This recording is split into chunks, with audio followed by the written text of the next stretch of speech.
Mercredi 29 juillet 2020, première destination, le Burkina Faso, avec le quotidien L'Information pour tous.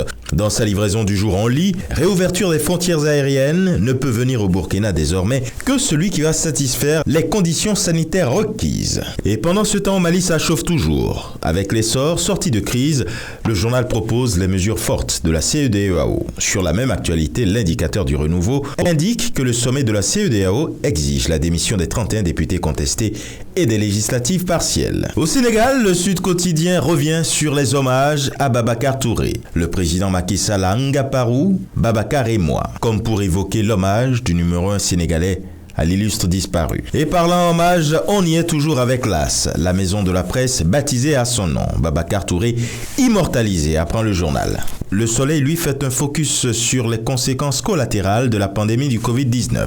Prise en charge des autres pathologies en période de pandémie, reprise des activités des programmes de santé. Et un autre effet collatéral en manchette du journal Le Quotidien, ce sont les perturbations du système judiciaire. Une année blanche, titre le journal. La présidente du tribunal du travail dit « C'est des drames qui se jouent ici ». Et celle du tribunal d'instance de renchérir « Je n'ai pas vu mon personnel depuis ma prise de fonction ». Covid-19 également, mais cette fois-ci au Gabon avec l'Union. Gare au cluster, lit-on. Tenant hier sa toute première conférence de presse en tant que ministre de la Santé, Guy-Patrick Obiandong a confirmé la tendance baissière des infections au Covid-19, mais souligné l'existence de clusters, ces foyers de contagion qui font courir le risque d'un rebond épidémique. Au Cameroun maintenant, avec mutation, c'est pareil, on parle de Covid-19. Balle au centre, lit-on. État des lieux dans les centres d'isolement et les centres spéciaux de prise en charge des malades du coronavirus dans 10 régions du pays. Avec le jour, ce sont les médecins qui sont en colère et le journal propose de relayer dans ses colonnes les raisons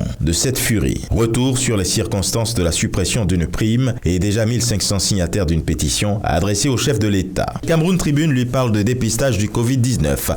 À l'assaut des marchés, dit le journal qui poursuit en disant qu'à Yaoundé, les caravanes mobiles de testing de masse sont démarrées hier par des espaces commerciaux où le respect des barrières rencontre de nombreuses résistances. Au Togo, Liberté se plaint qu'en ce qui concerne l'obtention du certificat de nationalité, c'est un chemin de croix, d'où la nécessité, selon le journal, d'une déconcentration de la DSNIC. Avec Togo Matin, on parle d'inclusion financière. Le FNFI octroie des crédits aux premiers bénéficiaires du produit Unko-DD. Et enfin au Bénin, le Matin apprend que concernant le classement mondial du niveau de bonheur World Happiness Report 2020, le Bénin occupe la 3e place en Afrique. La presse du jour de rebondir sur la même actualité, classement 2020 de World Happiness Report, le Bénin auréolé pour le bien-être de ses populations. Et de Troyes, le matinal dit la même chose, classement mondial du niveau de bonheur 2020. Le journal déduit que sous Patrice Talon, les Béninois vivent plus heureux. Et juste en dessous, il complète que le Bénin se trouve désormais 3e en Afrique, une plus grande progression depuis 10 ans. Et ce sera tout pour aujourd'hui. Mais encore, prudence, vigilance et surtout, n'oubliez pas les gestes barrières. À demain.